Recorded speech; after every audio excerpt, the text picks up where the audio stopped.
Hi, I'm Cam. I am a coach for the Compound Wellingborough. That's a CIC. Actually run group sessions for kids and adults. CIRV, yeah, they basically they see the kids first, so they know all the background information about the kids around the county. And basically they get allocated different kids to different people. So if they think that Cam will benefit, or the child will benefit from seeing Cam, then they'll allocate the child to me. I'll read up a little bit about the child's background, and so I know how to approach it, because different kids have got different needs, and obviously with the knife crime sort of thing, so I can relate to that.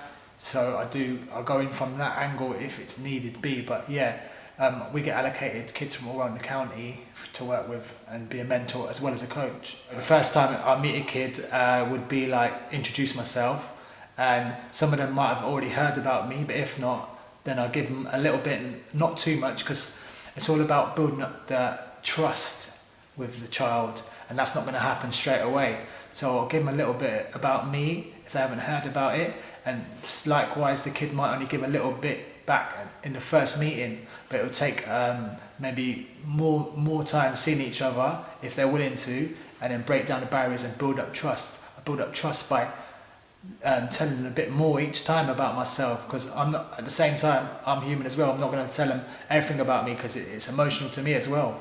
So I tell them bit by bit, and then I find that they do the same and build up that trust, because I think that's key.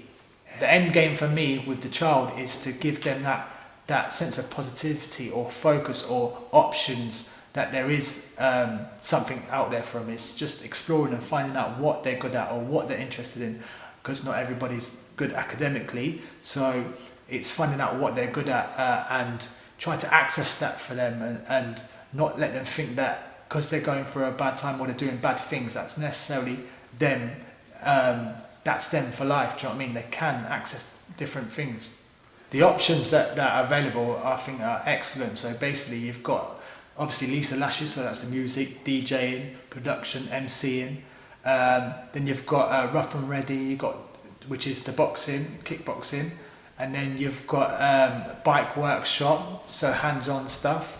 You've got the Compound, which is us, obviously, so that's physical training again, but calisthenics, so it's a different way of training. Exploring other options in the county as well, to try and give the youth focus as well. So I know they're looking far and wide as well to see what other options, rather than your typical apprenticeship, your typical thing.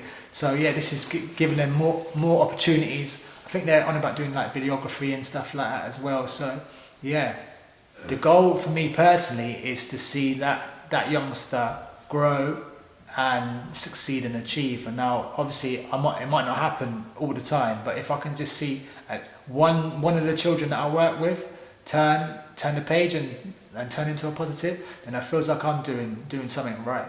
So it might be a long journey as well, because mine was a long journey, maybe a bit too long it took for me. But if I can help these kids, because I think in these times it's much worse than I was growing up, and obviously the pressures of social media and the pressures of just living in these times, I think is much worse.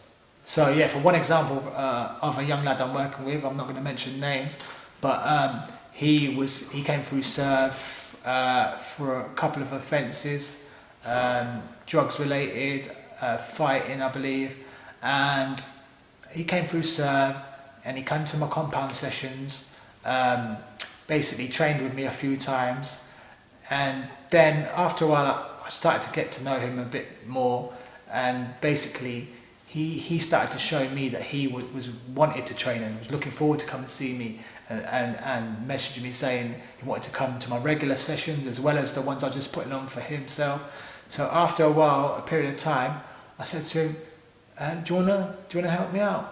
Do you want to help me out in one of my sessions? And he was like, yeah, definitely, I'll do that. So, and after that, he's become a volunteer, helping me with our group sessions and building his confidence, making him take a warm-up, for example. He would have never been able to do that before and wouldn't have had the confidence. And now it could lead to him following like a personal training route, or something like that. So it's giving him skills, because I've worked with other kids not through CIRV, teenagers that have gone through and done like the warm-ups and took a session, and now they're personal trainers. So that's why that experience, I think, is key. So the relationship with police in Northampton, that is that's a tough one, because at first, when I first came into CIRV, it was like, oh, do I do this because of my background, or how I was brought up, or what I was doing. So I spoke to family and friends, and they're like, come on, Cam, what are you doing? You're going to be making a difference to these kids. Of course you're going to do it. And I knew in my heart of hearts that's why I wanted to do it. So the relationship with the police, at first it was like a bit wary, but I'm not going to lie. But then after a while, you see there's good and bad in every job, every workforce. There's good and bad in any career that you choose. Yeah, I don't know about the whole Northamptonshire Police, because like I said, there's good and bad in any walk of life. But as far as CIRV, as far as what I can see with CIRV, they've definitely got the right intentions. And to me, that's what it's all about, is their intentions to help the youth. And that's what I'm about.